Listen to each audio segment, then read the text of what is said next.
You guys. My name is Jean Marshall, president of Oceanside Coastal Neighborhood Association. Our borders are Mission Avenue to Oceanside Boulevard, the Freeway 5 to Pacific Street. And we welcome you to our monthly meeting. Just FYI, we take a summer break, June, July, August, but we'll be back in September with hopefully a mayor candidate forum. So we're putting that together now for any of the candidates to throw their hat in the ring in July sometimes when that's the deadline. So we're hoping to do that and hope you all come to visit us then. We have great, well first of all I want to introduce some of our board. And let's see, going over here we have Lane Stewart. He's extraordinary and doing multitasking and many things. Thank you, Lane. We have Marian Minkowski. She's a director. We have Kurt doing registration for BUS. He's a former city planning commissioner and also vice president. And we have our new member, where's Kevin? Kevin Kearney. He's going to help us do a lot of PR via website and stuff like that, which obviously I'm trying to tell you. We have one member missing, and that's Kevin Ham, who's on his way back. He's another director. So, we have two very interesting programs tonight, and we don't have to compete with the TV. And the first one will be with Gumaro Escarcega. Go ahead. Escarcega. Thank you. And he's from Main Street Oceanside, and he's going to talk to us about the PBID expansion, and that may affect some of our residents, and what is it about, and what is good, and what can we expect. So the second half is, or soon after that, we will have Tom DeMoy with Neighborhood Watch, along with Officer Sanchez and her compadres that will be speaking about safety and neighborhood watch issues and stuff. Just to kind of go over protocol for the meeting, you have to raise your hand. You cannot shout out. We don't allow that, okay? It's a sort of casual thing, but we don't want people to just keep on talking when other people are waiting to ask questions. So if you would all kind of work with that, we really appreciate it. Without further ado, Gumaro, if you come up.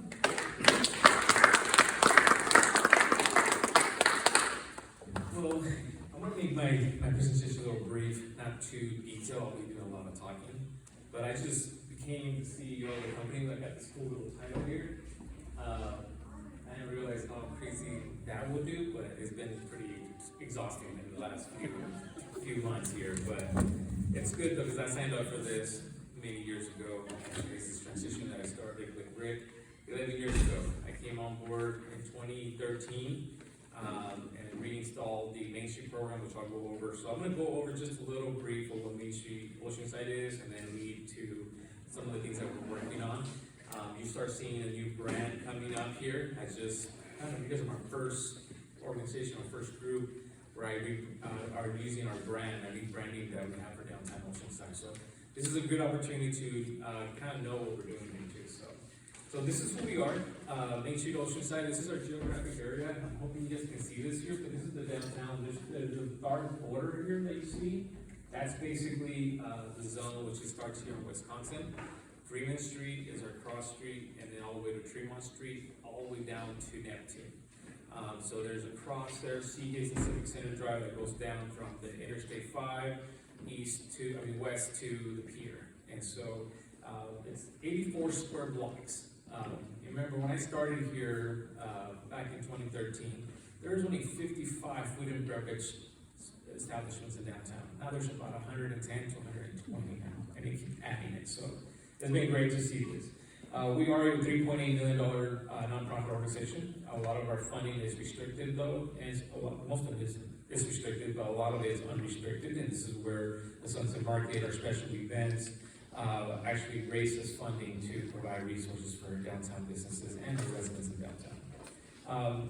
This is our vision of Main Street Oceanside. I won't read to it, but it's basically dedicated to promote the downtown and make it a place where locals and tourists come and enjoy the atmosphere and the vibe in downtown Oceanside.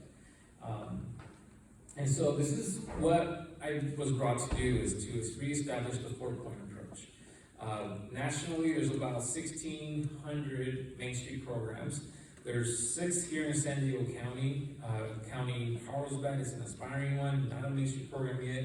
We got Leucadia, downtown Encinitas, Cardiff, Del Mar, Coronado, North Park, to name a few. So those guys have a similar model that we do. What it is a four-point approach, which is 4 standing committees, which are promotion, design, economic development, and organization committee.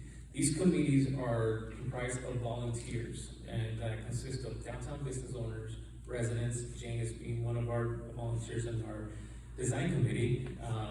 And then we have consultants, we have real estate agents, anybody that's interested in improving downtown Oceanside is what this organization does. And so everything is trying with the new direction, new structure that we're working on, everything's gonna be funded through these committees, meaning special events, special advocacy, things in that nature that we want to support our local businesses or our local stakeholders too. This is what, if you see too, this is our new branding. The downtown Oceanside, we did a study a little over a year ago, and the study basically consists of developing an icon for downtown. And also, I'll talk a little bit about it as we go on this presentation as well. But I also wanted to update you on design committee. We developed an athletic sites program. I think you guys are aware of those, the mural that have been popping up in downtown. Our last one was the mosaic mural across the street from our office on Ben Martin Mission Avenue. Some of you guys were probably sponsors of it, so thank you guys for sponsoring that. But what we do is placemaking, we collaborate, we also improve the aesthetics of the downtown, and we're right now working on wayfinding for downtown Oceanside through the Property Business Improvement District as well. So there's different ways how to collaborate with that. We just, we as a community selected our muralist for the next project, which is this site. You guys are familiar with the North County Transit District parking structure, right? It's a free parking structure on Seagates and Cleveland Street. It's a good opportunity that we partner with the Arts Commission and the Cultural Arts District, and also Toll Brothers, the developers of the North County Transit District. They're also partner with us to develop something like this. And the winner of this project was Johnny Pucci, which I'm pretty sure some of you guys voted, some of you guys didn't, but if you did, thank you for voting, being part of this process. This is a design that was selected to move forward with it. We're actually meeting with him early June to discuss logistics, discuss the timelines, the right-of-way permits, the application to submit to the city for approval. Everything we're doing here, this is the actual winner of this mural concept that we started back in 2016. And that program was originated by residents in downtown Oceanside. This is a collaboration that we continue to do and work with the residents and community members that want to express and see great opportunities to embrace some of these programming that we're doing. I don't know if you know Dick Bartlett. He was a longtime downtown resident. He actually moved to Kansas City recently. He has been visiting us here. Also, Mark Jensenowski, he's actually a psychologist, and he's also an artist. And then Kurt Lightfoot, I'm not sure if you guys are familiar with Kurt Lightfoot. He's a photographer. He's fairly involved with Oceanside Museum of Art. Those 3 gentlemen actually summoned me to a meeting, and that's how they tortured me in this house to say, you gotta carry this forward. And I'm like, why me? So, but I did. I saw a lot of value in this, and it's becoming very, very great for the downtown. We have invested over $50,000 in community art, which is amazing. This is also a public and private partnership that we've been doing. We ask for donations, we ask for crowdfunding, we have asked for grants. There's a lot of ways how we manage our funding sources here. So this is Johnny Pucci, but this is what we're here to talk about. This is the Downtown Property Business Improvement District. That's the acronym. What is the TOP bit? This is an acronym that we have used. It's basically stakeholders. Now, single resident homes are not being affected, but we are improving your home values. We are improving your area by providing some resources in the downtown. And so it is something that we want to make sure that this process goes forward. We're currently in a 5-year management district plan. It sunsets at the end of this year. So we're currently in a renewing phase right now. I'm actually collecting petitions to put it in a ballot. I need to receive 50% plus 1 petitions that basically allows me to put it in the ballot after June 5th. And it's not a ballot where it's gonna be county or state, election process. It's actually an internal election process that only property owners get the ballot to either move forward with it or not move forward with it. My threshold to move forward with it is 50% plus one. 5 years ago, we did this and we got 76% approval rate. So it was a really good, successful event, and I'll show you in the next slide what the boundaries will look like. And like I said, the next phase is a 10-year renewing process. So we're gonna be renewing this for the next 10 years. If this goes through, it's gonna be about $900,000 that will be available for funding to create more maintenance services, security services, things that will help support our local downtown community. Jane? And they also are gonna work on cleaning streets up and sidewalks rather? Sidewalks is the number one thing that we do. By law, we have to make sure that benefits are equally distributed through all stakeholders. Saying that this is a map, it's a little confusing. The yellow, if you see the green on this map, that's where my current PBIT is. That's where our current footprint is for the downtown property business improvement district. The yellow is actually gonna be the main boundaries of what we're looking at. There's zone 2, which is the blue. We're actually reducing the size of this. However, we're still engaging with some property owners who contract with us and be able to provide services to their properties and receive funding to be able to extend that dollar a little better. As I mentioned, we're a nonprofit. We really don't have to go through prevailing wages. We don't have to go through unions, and that tends to create problems with a lot of government funding sources. So we are a way to support the services and be really hands-on with it. You have a question? Getting back to the first or second slide you showed, where you showed what 2.8 million, whatever it was. What is the difference between that and restricted 3.8? What are restricted funds? So restricted funds are contracts like the security company with the city. That's a $1.8 million contract. We actually paid about $200,000. Okay. Also the PBIT, so the Property Business Improvement District collects about $375,000. Okay. And that's all restricted based on what it's being used for. Unrestricted funding accounts from the Sunset Market, Farmers Market, Beach Services, Taste of Oceanside, Taste of Spring, a new Taste of Spring that we just did last month. It's very successfully sold out, which is awesome. Shop local initiatives, and grants are restricted, but it kind of helps us support some of the funding and programming that we have.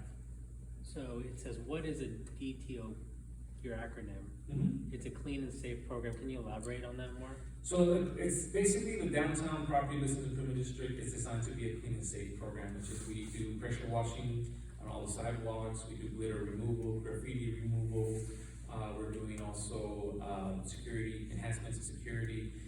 We're also looking on improving our current infrastructure through either economic development, and actually the next phase here is the 4 pillars that and there's a lot of information missing here because again, it's like a legal document basically, not going to bore you guys with that. But basically is the maintenance and safety is comprised of, activating our streets, making sure our streets are clean, we do spot checking, we do pressure washing, we do a lot of landscaping as well on the sidewalks, just to eliminate some of anything that's growing from the weeds and stuff like that. So, and so we basically apply a courtesy crew.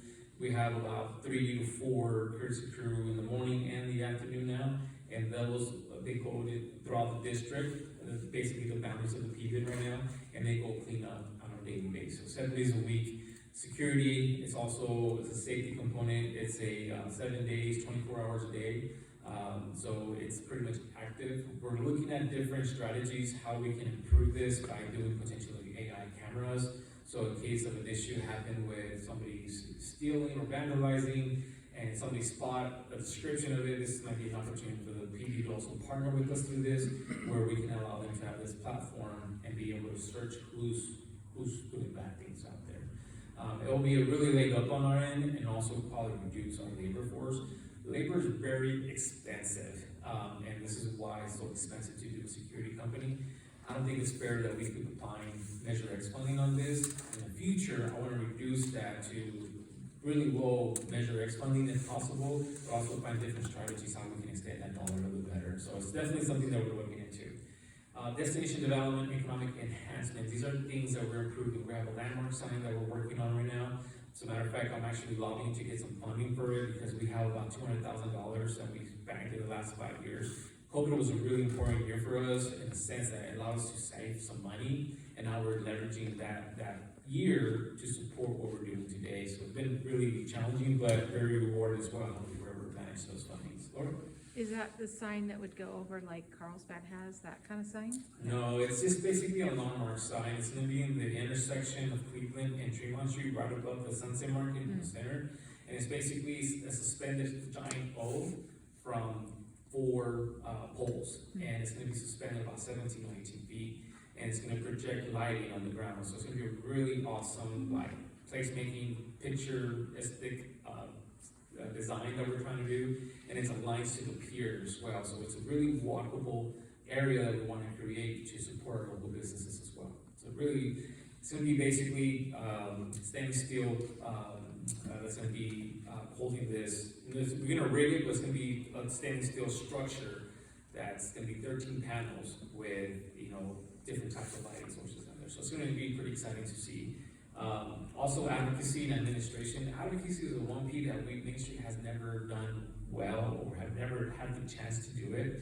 We're actually opening the doors to do more advocacy to support our stakeholders, support our business community, our property owners, to see how we can continue to improve land use, you know, improve smart growth, improve all these things that we want to be able to create downtown to be a destination. So those are things that we're looking forward to support a lot of our stakeholders as well. And obviously a contingency and reserve that we're trying to do here.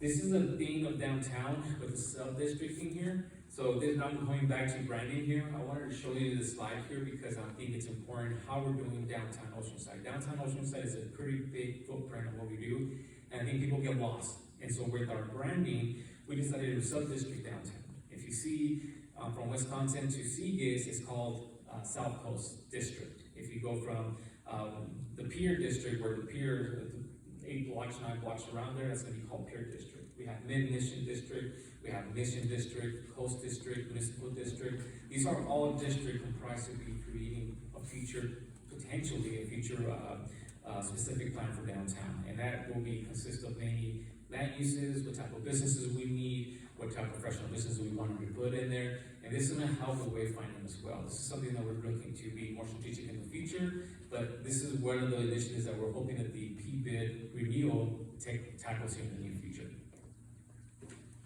And then, any questions on that? Any additional questions?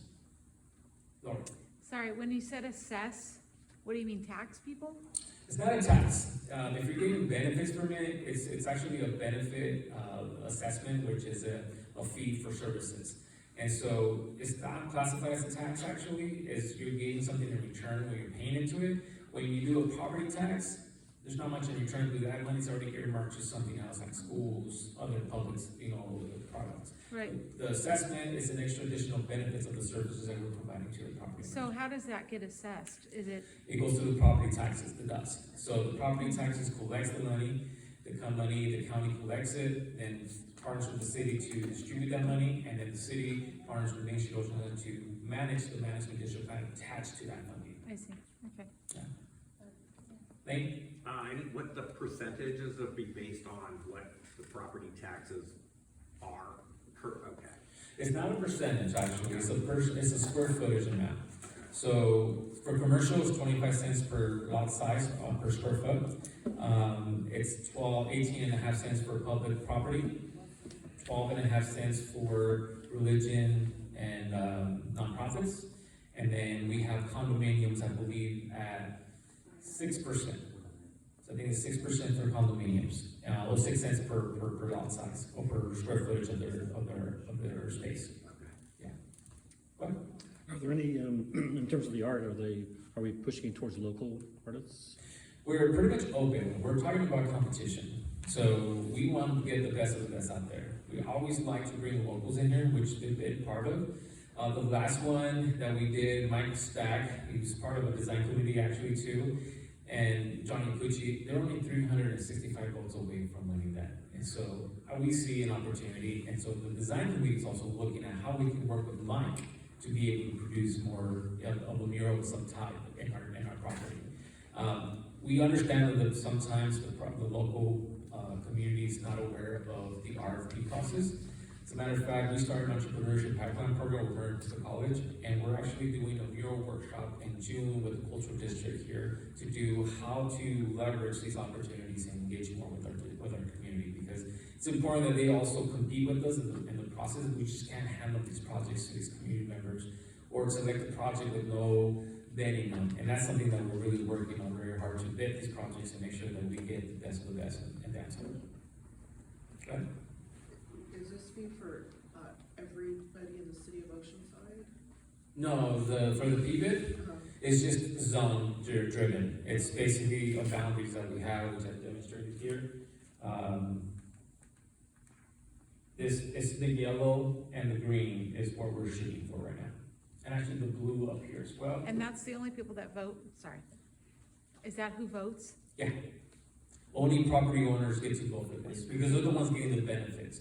Historically, this improves, property values, this improves, tenants, this improves more opportunity to have more resources for their tenants as well. So there's a lot of things that we're working with this. One quick question, the chamber, I assume the chamber is supporting this, is that correct? That is correct.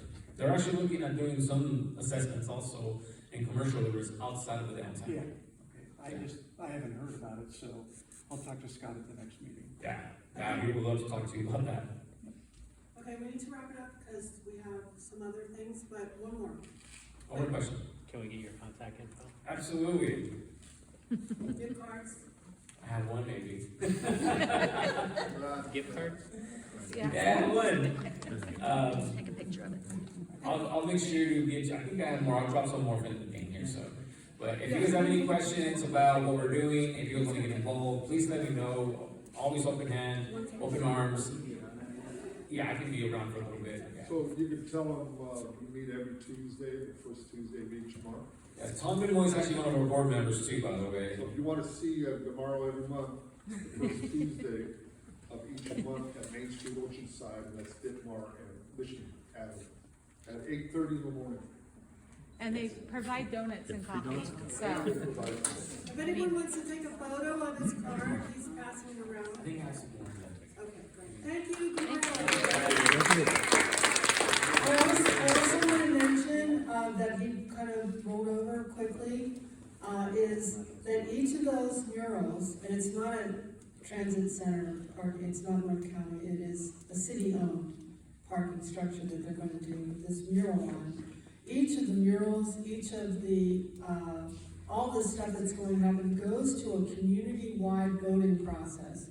So no one just sits in a corner and picks the design. It has to go through a vetting process that gets down to a 3 or 5, and then it goes out to the community and they vote online. I think this particular mural had over 5,000 votes on it, which we're really excited.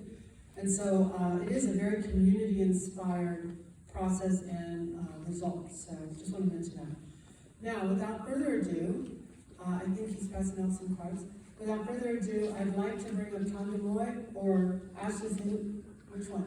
All of these guys. And I'm sorry, I don't know the two with them, but if you could help me, officers, and introduce yourselves, or let me know. And now we're going to switch gears and talk about neighborhood watch and community safety, which we're all very concerned about. So thank you. Thank you all for coming. We're videotaping, so if you want to speak, you can speak in front of the mic. I'm going to quickly turn it over to Ashley Sanchez, Luke Rubbish, and Officer Flores, and Crime Prevention, Neighborhood Watch Crime Prevention team. Thank you. Do we need to speak into the mic? Please do, because I'm recording. Okay, it's linked. Thanks. Because I can present pretty well usually. Thank you guys so much for having us. My name is Ashley Sanchez. I'm the crime prevention specialist with the Oceanside Police Department's neighborhood policing team. This is my team. I'll let them introduce themselves a little bit more. I'm Officer Luke Rubish, also with the neighborhood policing team, primarily for Sector 3, which is the Tri-City area. I've been with the department approximately 7 years now. Hi, I'm Officer Flores. I'm a Sector 4 neighborhood police officer. It's like the back gate area. I've been with the police department for 4 years, and I'm born and raised in Oceanside. So normally we would have your sector officer here. Unfortunately, your sector officer, Officer Papard, was just promoted to Sergeant Papard. So we are down a person on our team. So your Sector 1 officer position is open. We'll be putting out an announcement pretty soon for people to put in for it. But in the meantime, you have the entire neighborhood policing team to if you guys have questions or concerns. So one of the things that neighborhood policing does is it focuses on community outreach, education, crime prevention, and chronic neighborhood issues. And I think you guys all kind of know about chronic neighborhood issues. I think everybody in Oceanside knows about chronic neighborhood issues, whether it be, problem house, a problem neighborhood, problem people coming to and from neighborhoods, but we deal with those issues that might not be crimes in the moment, but potential crimes, so that we can de-escalate situations before they become bigger. Things that maybe patrol can't get to because they aren't necessarily a call for service, but something that you guys would reach out to us for. So I know Tom put, I think, our information on those, the flyers that he handed out. He's really good about doing those things. But our information is also online. Tom, are our phone numbers in that flyer or anything? Yes. Awesome. So let's talk about contacting us, okay? So who knows the number for emergencies? Thank you, sir. Go ahead, say it. Thank you. Oh, we've gone to meetings before where no one raises their hands, and I'm like, oh, sweaty. So 911, that's for emergencies. Injury, car accident, people dying, there's someone, an elderly person or a child that's missing, stuff like that. Things where, life and limb or immediate danger to your person or property. The non-emergencies for pretty much everything else. We're gonna make you guys, as adults, the deciders on what's gonna be an emergency and a non-emergency, because we can't force you to call either one. But when you call the non-emergency or the emergency, they both go to the same people at dispatch, the same, I think we had 2 dudes now, right? Yep. Yeah, I was gonna say the same ladies at dispatch, but we have 2 gentlemen now. It's a woman's job, we multitask better. But we got 2 guys in there, diversity. So it goes there and they're able to dispatch to our officers and everything. So it's really important that you guys call 911 for those emergencies, so that someone who's calling for an emergency also has an opportunity to. Because if you're calling because your neighbor's being really loud, someone whose baby's not breathing isn't able to get through necessarily if you're calling about something that's a non-emergency. But the numbers that are on there that Tom provided that are ours, those are our desk lines. Do not call those desk lines in an emergency, because as you can see, we are not at our desks right now. And we won't answer. It doesn't go to our cell phones or anything. You guys can call those numbers after the fact. Say you guys had a neighborhood dispute, or there was a problem the night before. You can send us an email. Hi, Officer Rubish. I just want to let you know that we had officers come out for this. This seems to be an ongoing issue. Can we talk about how to resolve this? We have gotten calls over the weekend when we're not there about people breaking into someone's home, and someone's breaking into my home. Do not call my desk, because I won't get back to it till Tuesday, unfortunately. Do you have anything to say about emergencies? I'm sorry? Then what are we supposed to call? 911! You said we're not supposed to. If someone's breaking into your home, 911. Okay? Does the 4911 still work too? Yeah, so the non-emergency is 760-435-4911. You guys know that, right? Yeah, it's in here. Awesome. If you guys, if you can, put it in your phones, but also put in the Carlsbad non-emergency, Vista, wherever you guys frequent. If you guys drive to San Diego a lot, or if you guys go to Riverside County, put those non-emergency lines in your phone, because they're a lot easier to look up on your phone than they are to Google when you're out and about. Push back there. Okay, so this says non-emergency, 760-435-4900. 00? It's the same number. It's the same thing. Yeah, it's the same thing. Mhm. We're paying attention. I love it. You guys are reading. Yes. But if you guys frequent other places, please put their non-emergencies in there. Poison control, all those things. But just so in the event you have to call the non-emergency for the area that you're in, our non-emergency number is not the same as Carlsbad. It's not the same as Vista. It's not the same as San Marcos. But it is universal across the board. 911. Yeah. So you don't have to put that in your phone. You can just remember that. Should be pretty easy. Yeah? Awesome. So I'm gonna talk briefly about Neighborhood Watch, and then some of my officers are gonna talk about, safety and crime prevention. But Neighborhood Watch overall is about, collaboration with your community members and law enforcement, communication, and sharing of information, so education. You guys are more likely to look out for one another if you guys know each other, right? So it's important to build those relationships with one another and to build them with law enforcement. You guys need to talk to each other and talk to us. If you guys see something that's going on that maybe your neighbor isn't noticing, you want to feel empowered that you're going to talk to them, right? Or that you're going to be able to have their back. That's what Neighborhood Watch is about. And we collaborate with you guys as well. We provide you guys with safety tips, coming out, having a mode of communication with your sector officers. I mean, you technically have access to us regardless, but organized groups tend to contact us more. They tend to bring their issues to our attention more, and they tend to resolve issues more easily. So we want you guys to reach out to us, and we want you guys to reach out to each other. When you guys have a setback, hey, I had a bunch of packages stolen, you want to let your neighbors know about it, because they might have a camera that points near where you got your packages stolen. And if you hadn't talked to them, you wouldn't know necessarily, right? So sharing of that information. But you also want to share the good stuff. Someone tried to steal my package, and I caught the footage, and I sent it to OPD, and they caught the guy. You want to share that information with each other. So that kind of stuff is really important. I have a question. Yeah, go for it. I think you guys are on Nextdoor too, right? Yes and no? A little bit. So we used to be pretty prevalent on Nextdoor. However, Nextdoor has reduced the impact that law enforcement has on their platform. We used to be able to post and see what everyone was posting. That's not really too much of an option anymore. We can post things, but I can't see anything you guys are talking about. It's really unfortunate. Are you still on Facebook as well with the OPD? Yeah, we're still on Facebook, Instagram. We are not on TikTok. We are not that cool.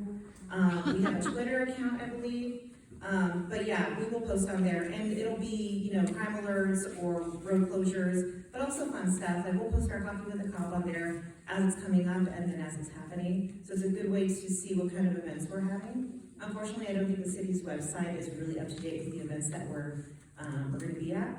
But usually Facebook. I know not everyone's like down for Facebook, but Facebook will have our events on there if you guys are interested in participating, or if you guys are just interested in keeping up. We are in the process of hiring a PIO, our public information officer. Yeah, we had a really good one, and she found a job closer to home. She was driving down from LA. Yeah, every day. But we're in the background process with one, so we're hoping to have one so that it's going to be a little more of a robust presence on social media. Yeah. Did I miss a question? I'm good. Good. Awesome. Did you have a question? Go for it. I have a general question. I'm not sure specific what the topic of conversation is, but as an Oceanside resident, sometimes we have, transient folks maybe living on the street somehow, and that's fine. But at what point, in your opinion, does a line get crossed where we need to alert the Oceanside? I feel like you are like a plant to transition to the next part of the conversation, because I can feel Luke just like vibrating with excitement. Oh, this is what he talks about. I'm going to pass it off to him. To get into that, when it comes to crime prevention, I think there's two things. It's really awareness and activity. And what I mean by that is a lot of people will drop their awareness when they feel, well, my neighborhood's safe. I don't actually like the word safe. I don't mind safer, meaning that never drop your awareness. That's something where be aware of what's in your neighborhood, trust your gut on things. If something looks suspicious, don't ever think to yourself, the police have better things to do. That is our better thing to do. We'll call it in, let us come and decide if it's suspicious, if it's not, let us make that call. When it comes to activity, the more active you are among your neighbors, like when you guys have either parties, block parties, you guys are walking, that actually makes it that criminal element. Since they don't want to be seen, they will not frequent your neighborhood if they know it's active. People are always coming out, you know what I mean? You've got like the landscapers, you guys are walking, somebody's having a party, things like that. Also keeping you and your neighbors kind of accountable. So neighborhoods themselves have reputations. Just like you have that neighbor that might build a reputation, the criminal element, they talk to each other about their successes in a neighborhood. If somebody comes through and they're checking door handles, which believe it or not, just checking door handles on a car, there's nothing illegal with that. But it still warrants a call to us because that's suspicious. In any case, if we can show up, we find this person, we might not have a crime to arrest them, but we can find out who they are, their ID. So if the next day somebody on that neighborhood calls and says, hey, my car was broken into, we've got suspect number one who would happen to stop there. It just so happens our victim didn't find out until the next day. But those are the situations where you should absolutely call us at any time you think something's suspicious. When it comes to crime, essentially, when it, like you said, I like to differentiate the difference between homeless and transients. Homeless are somebody that lost their job, they lost their house, they want the resources that Oceanside has to get back on their feet. In my opinion, a transient is voluntary homelessness. They're actually choosing this life. They have decided for themselves, we don't want the resources you have to offer. And that is where the conundrum of pretty much the western half of the United States. Because the way that was determined, the courts, the Ninth Circuit Court had determined that basically, let me back up here. So, has anyone heard of Boise versus Martin? Yeah. Okay, so in Idaho, what it initially happened was that you had a transient who was sleeping in a public area. He was arrested for essentially camping. The Ninth Circuit Court reviewed this case and said, hey, you can't do that because it's a violation of his 8th Amendment rights for cruel and unusual punishment. They said that because humans have a biological need for sleep, we could not legally deny them their ability to sleep. And that actually started this precedent that you see everywhere when it comes to homeless or transients and the difficulty of being able to do anything. And the question that it comes down to is, if they refuse the resources, well, what do we do? Where do we actually place them if we can't place them somewhere? But to speak to yours, when it comes to somebody homeless on your property, that's private property. You can trespass them off your property. If they're blocking a sidewalk, there are also violations for that. The difficulty is that as law enforcement, some people believe that as a local police department, we are kind of the everything. We arrest, we do jail, and then we also do prosecution. We're actually just the first part of that spear. So from us, we go and rely on the sheriff. The sheriff actually determines what crime he'll even allow into his jail facility. After that, it's the district attorney for San Diego who determines what they're going to prosecute. Believe it or not, a lot of people who commit a crime sometimes never even see prosecution. So what ended up happening in 2014, there was a proposition, Prop 47, if anybody's familiar with that. I don't blame anybody for voting for it because if you read the legislation, it sounded awesome. It was a safe neighborhood act. What they wanted to do is say, hey, you know all those crimes that aren't violent but people are in prison? Well, we want to take that money that we were spending on their incarceration and put it towards mental health programs and schools. Who wouldn't sign for that? That sounds great. But what they didn't realize is a lot of those crimes are actually the quality of life crimes that we see every day and have to deal with. So Proposition 47 is what it did. It took a lot of the felonies for drugs, theft, and turned them into misdemeanors. So the people that were in prison for that were released, and then it just so happens that the sheriff does not allow the majority of misdemeanors into his jail. So oftentimes what that looks like from a citizen standpoint is, hey, I called the police, they showed up, and they left, and the person's still there. Well, what happened was we showed up, we tried to run them for check to see if they had warrants. We tried to check to see if there was a way for us to take them off the street. But inevitably, the misdemeanor resulted in a citation. And since we couldn't take them to jail, they're released right there at the scene. In any case, trespassing is not allowed into the jail. So even if it's somebody trespassed, we have the possibility of taking them to our station or releasing them at the site off the property. As you can imagine, arresting a trespasser, giving them a citation, and then police leaving and you can still see this person is not very satisfying. Same thing, if somebody has drugs, yes, sir.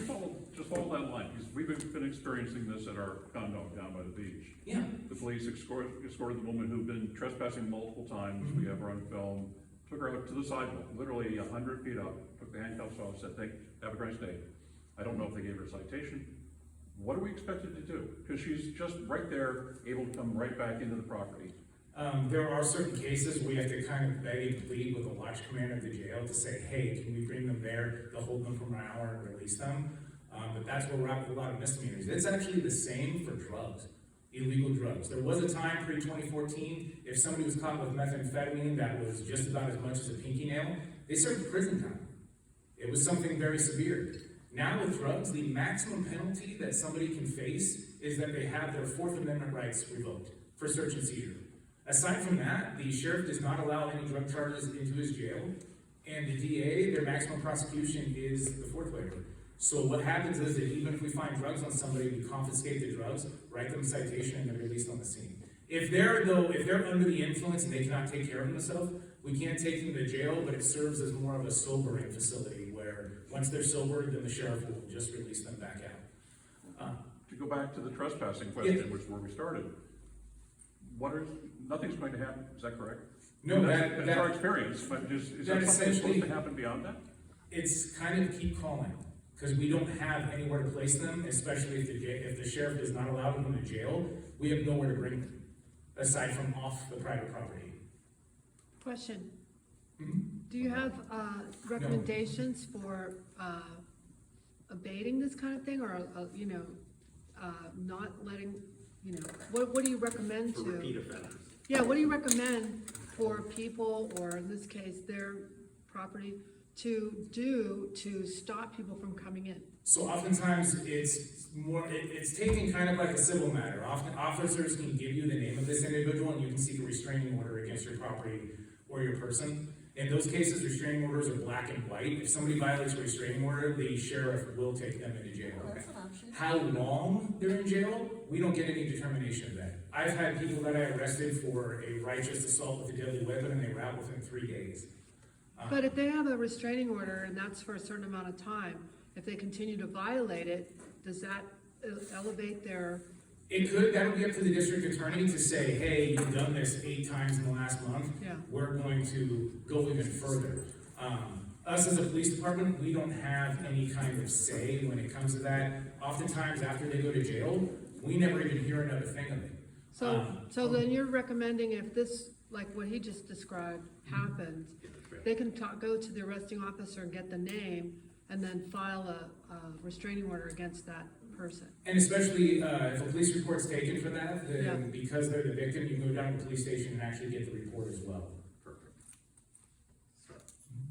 Yes, ma'am. But there's a potential initiative to help fix some of this in the. So right now, what they're looking to do is, I don't know if you guys have seen the petition for Prop 47 to come back onto the ballot. Every year, there is a group of individuals that fight to have it reversed. I don't believe it's gonna be reversed. The way that I understand it is that if it gets voted by the people to revert what they can, it's going to introduce a strike system to these misdemeanors. Meaning, say you get that person where they're on their 3rd time trespassing, the 3rd offense of the same kind is an automatic felony.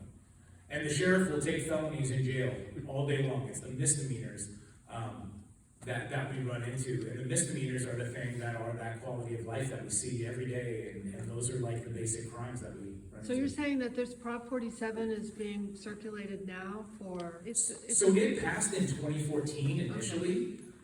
But right now, they're trying to bring it back. I know Summer Stephan, our DA for San Diego, she was even at her city about a month ago trying to get a petition signed, which is happening all over California. They're trying to get it back on the ballot so people can vote, because what their belief on how they initially thought it would go in 2014, it's gone the opposite way, and it's not working. So there's something going on. Is it still Prop 47 or is it something else?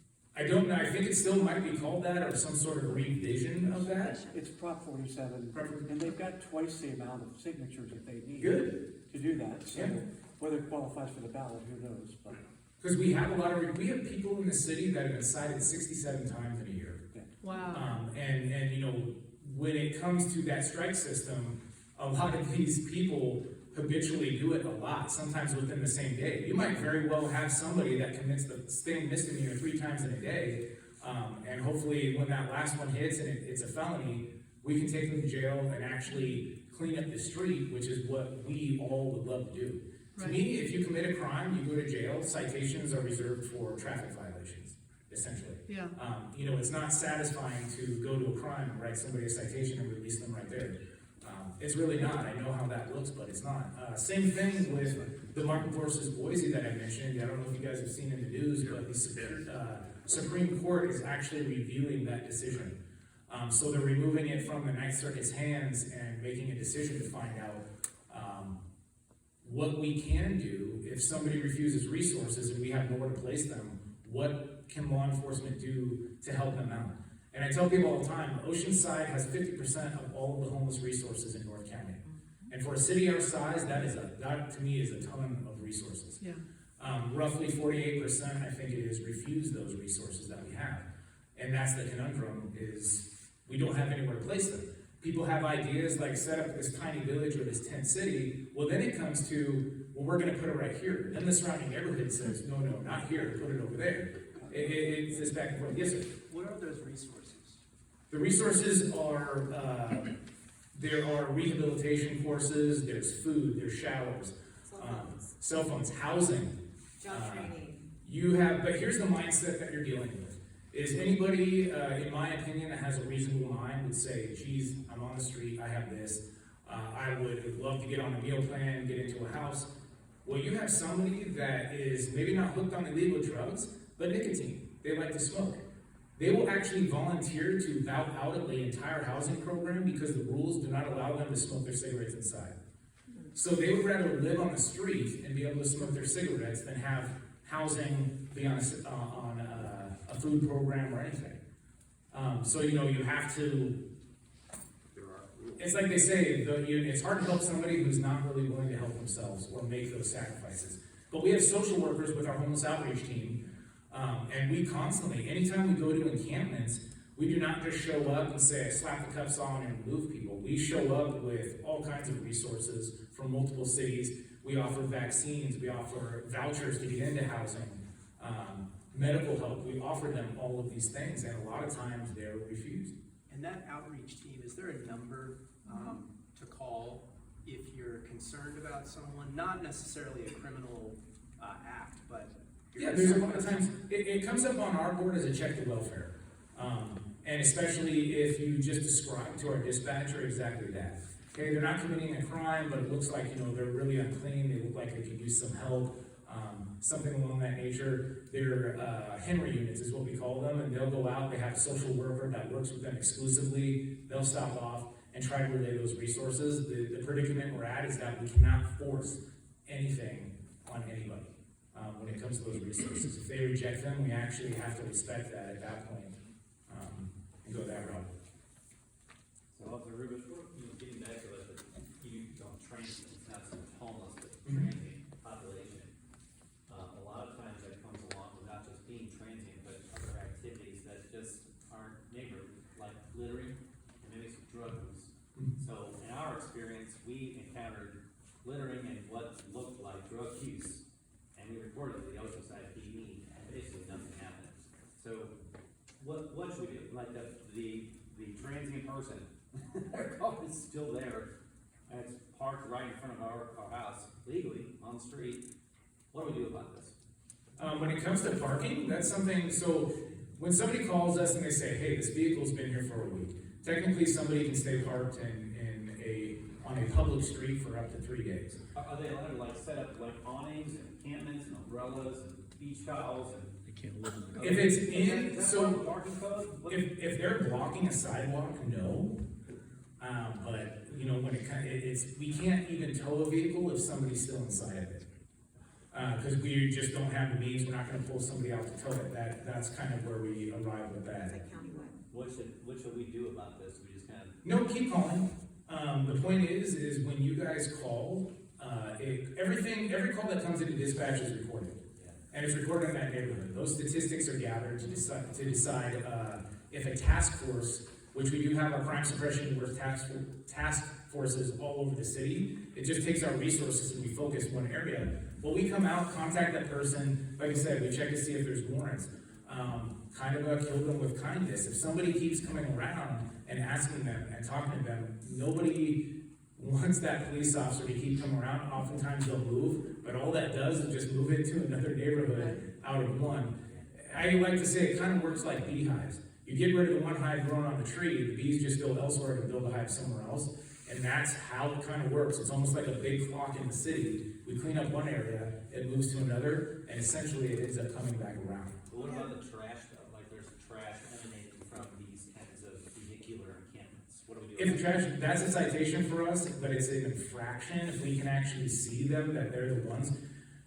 As law enforcement officers, we can't ever just make the assumption of saying, well, they're around the trash has to be theirs. Well, so if we see this on camera and show you, does that work? So with an infraction, I would probably take a report, because talking with the city attorney, when it comes to infractions, those are things that a police officer has to see in person themselves. However, the attorney did say with enough evidence of the same person doing an infraction, we might be able to combine them into a misdemeanor. It just takes a lot more effort for that fact. If we can see it in person as we're going by and someone flicks a cigarette, it's $1,000 fine. But from that point, the citation goes to the court, and any kind of, it's out of our hands at that point whether the court chooses to pursue it or not. One more question. Go ahead. Okay, two more. That's it. Anyway, we live at the marina. Anyway, it's a shit show over there. But anyway, so your team, do you work like 8 to 5 every day? I mean, It's mostly 9 to 7. It but fluctuates. not on the weekends? No, not on the weekends, sometimes on Saturdays, depending on what the need is here, usually not at night, during the day, because we deal with a lot of business owners. We deal a lot with the city entities, the city attorney, code enforcement. When we have an assortment of either drug houses, squatters, things of that nature. And usually at night, those entities don't exist, so that's the best time for us to partner a lot. So we have squatters and we have people who come every night and we have drug people and, so do they have to assault one of us? No, so what it is especially what's the squatters. line? If anyone's ever heard squatters' rights, so in the state of California, there is, if someone's in a matter of weeks, if somebody goes in without a homeowner contacting us to say, hey, these people don't belong, that gives them time to change utilities in their name, change the locks. California determines that they actually have a right to that property, and at that point, the homeowner would have to officially evict them through the court in order to be removed.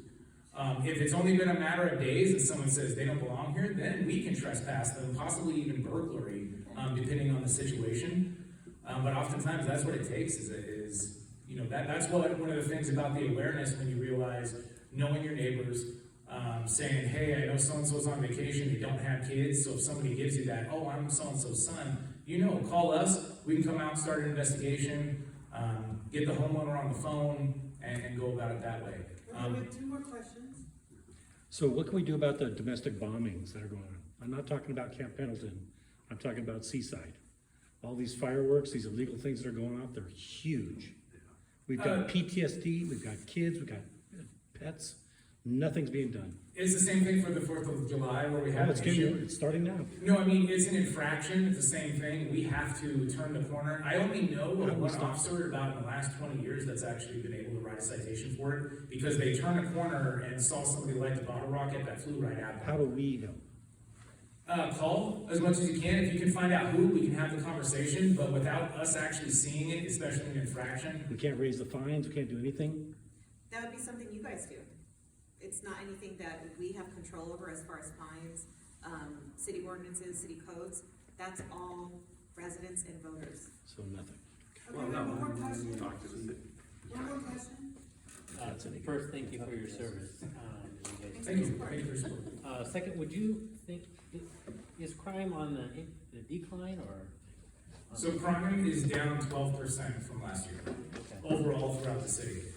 It's gonna ebb and flow. You're gonna have, where you have a decrease of thefts, you might have an increase of violent crime or vice versa. Violent crime overall is down. We do have, I think graffiti's increased a little bit just based on gangs in certain parks coming to that. Most of the graffiti we're getting though are gangs coming out of Vista. But we have a gang suppression unit that's done very well in catching these guys. But once again, when it comes to graffiti, anything less than 600 square feet of graffiti is considered a misdemeanor, so we cannot take to jail for that. And if anybody's curious what 600 square feet looks like, imagine letters 10 feet tall and running about 60 feet long. That would be the scale to create a felony out of all of that, which we just don't see that often, so it can be very tricky. But summer's coming up, it usually picks up during the summer with all the tourists. But with the graffiti tracker app, don't you guys add up all those square footage to get that? So what happens is we cannot, the only time we can add up the square footage is if we can determine that all of that graffiti happened in the same incident. So if somebody went through a shopping center and did the whole thing, I can say, hey, I'm pretty sure this all happened, and I can combine all that. But the district attorney says, hey, if it happened on separate incidences, we have to submit all these separate misdemeanors for that. Yeah, we're not able to combine. It's the same thing for theft. So anything under $950 stolen is considered a misdemeanor.